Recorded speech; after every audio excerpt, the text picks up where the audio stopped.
সকালবেলা দেখো ছাদের থেকে হ্যালো এভরিওয়ান, কেমন আছো তোমরা সবাই? আশা করি অনেক ভালো আছো আর আমি অনেক ভালো আছি। কালকে বার্থডে বাড়ি ব্লগে বলেছিলাম আমরা এক জায়গাতে যাবো। আজকে যাচ্ছি আমি, মা আর বুনু। আজকে আমরা কোথায় যাচ্ছি বলো তো? সবার প্রথমে যাবো আমরা ইসলামপুরের দিদি বাড়িতে। তার কারণ তোমরা হয়তো কিছুটাই জানো, আমাদের পুচকু একটা ভাগ্নে হয়েছে, তার মুখ এখনো দেখা হয়নি, শুধু মোবাইলে আর ফটোতেই দেখে গেছি। তাই আমরা সবাই মিলে আজকে ফাইনালি বেরোতে পারলাম।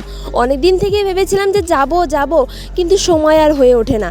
তো আজকে অবশ্যই সেই সময়টা হয়েছে আর সবাই মিলে বেরিয়ে পড়লাম।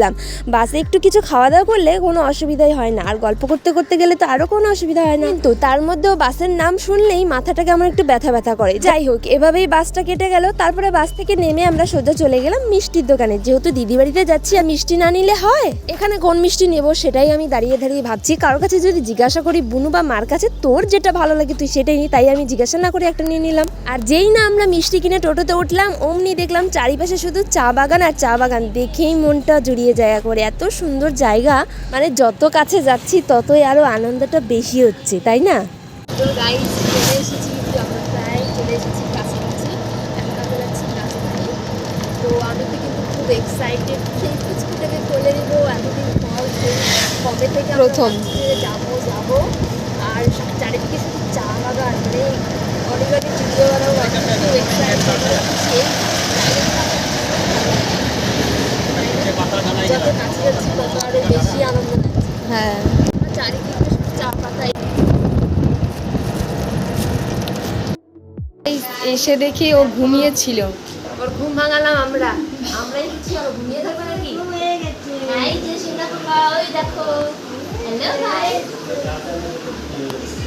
ঘুমটা ভাঙিয়ে দিলাম আমরা। গাইস কালকে এই যে এটা ভাইয়ের জন্য এনেছিলাম, একটা মালা।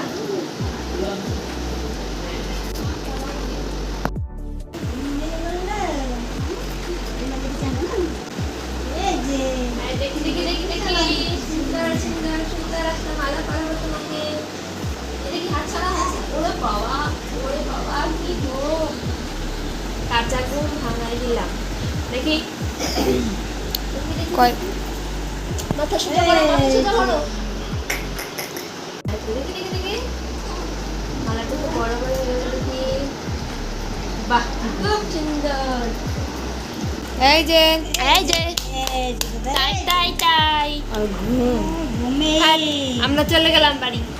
তো গাইস আমরা চলে এলাম এখন দিদির ঘরে। তো দিদির ঘরটা দেখো কি সুন্দর করে সাজানো, মানে আসলেই একেবারে মনটা ভরে যায়, তাই না? আর এমনিতেও গুছিয়ে গাছে রাখতে খুব ভালোবাসে আর পারেও খুব সুন্দর করে, তাই না? দারুণ লাগছে কিন্তু ঘরটা। হ্যাঁ, এই আর্টটা যেন হাতে বানানো। তো চলো এখন আমরা একটু ফ্রেশ হব, জামাটা চেঞ্জ করে নিই, তারপরে তোমাদের সঙ্গে দেখা হচ্ছে।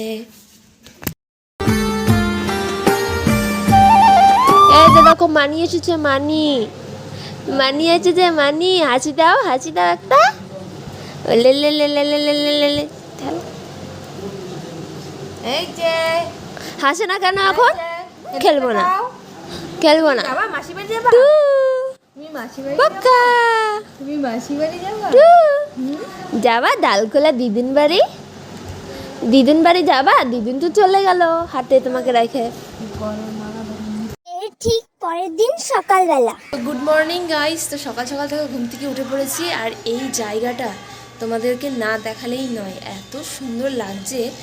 দাঁড়াও তোমাদেরকে ব্যাক ক্যামেরা করে দেখাচ্ছি। এই যে এখন আমি আছি ওপর তলাতে, ওইখানেই শুয়েছিলাম। তো সকালবেলা দেখি এত সুন্দর একটা জায়গা, মানে দেখেই তো একদম মনে হচ্ছে মাঝখানে গিয়ে একদম ভিডিও করা স্টার্ট করে দিই, মানে একটু ঘুরিয়ে ফিরি। কিন্তু সত্যি কথা বলতে আমরা আসার পরে সেরকম ঘুরতেই পারিনি, একটা ভিডিও করতে পারিনি, শুধু তোমাদের সঙ্গে এই ব্লগটুকুই শেয়ার করা।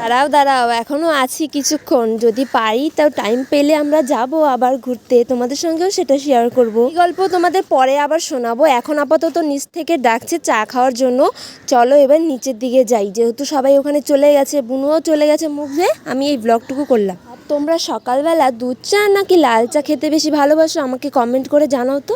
গাইস আমরা একটু রাস্তায় বেরিয়েছিলাম, তো দিদি ওই সামনে একটা বাড়ি আছে যেখানে নাকি ঠাকুর বানানো হয়। আর চলো এসে তোমাদের একটু ভালো করে দেখে আমার এই জিনিসটা ভালো লাগে।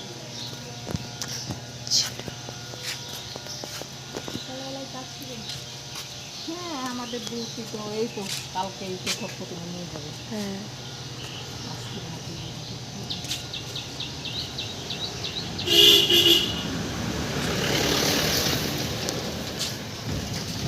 এখন যেহেতু বিশ্বকর্মা পূজা তাই সবগুলোই দেখো বিশ্বকর্মার মূর্তিগুলোই কমপ্লিট করা হচ্ছে, যেহেতু মঙ্গলবারে সব ডেলিভারি দিতে হবে।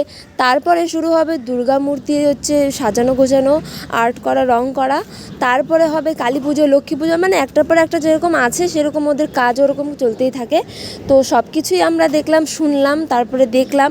যেহেতু আমাদের ওইদিকে ওগুলো একটু কমই দেখতে পাওয়া যায়, তা অনেকক্ষণ তাকিয়ে তাকিয়ে দেখলাম, বেশ ভালো লাগছিল। ভাবলাম যে বাড়ি যাব করে দেখলাম যে চোখটা আগাচ্ছে, চোখের পাপড়িগুলো কিভাবে দেয় আর মনিটা, সেটা দেখার জন্য আবার একটু দাঁড়িয়ে থাকলাম। এখন নিশ্চয়ই হঠাৎ করে ভাবছো যে এরা আবার ব্যাগ নিয়ে কোথায় যাচ্ছে। আসলে অনেকটা সময় হয়ে গেছে, আমরা খাওয়া দাওয়া করলাম, রান্নাবান্না হয়ে গেছিলো, খাওয়া দাওয়া করলাম, তারপরে রেডি হয়ে এখন আমরা চলে যাব শিলিগুড়িতে মামা বাড়িতে। তো আমাদের কিন্তু এটাই প্ল্যান ছিল। এই যে একটু খারাপও লাগছে, সে পুচকুটা খুব মানে তাড়াতাড়ি সবার কোলে যায়, খুব মিশে গেতে একটু খারাপ লাগছে সবাইকে রেখে আসতে। আর দিদির আগের দিনে আমরা যেভাবে মামা বাড়িতে এসে মিলেমিশে থাকতাম, ভিডিও করতাম, ওই দিনগুলো মনে পড়লে সত্যি বড্ড মিস করি দিদিকে। তো যখনই মনে পড়ে তখনই আরই বেশি খারাপ লাগে, কিন্তু কিচ্ছু করার নেই, ওই যে এরই তো নাম সংসার। আবার আমরা একটা গন্ডগোল করে ফেলেছি, সারা রাস্তা শিলিগুড়িতে আসলাম, কিভাবে কি করলাম কিচ্ছু ব্লগ শেয়ার করা হয়নি। তো যাই হোক, বাকিটা নেক্সট ব্লগে। আজকের মতো টাটা।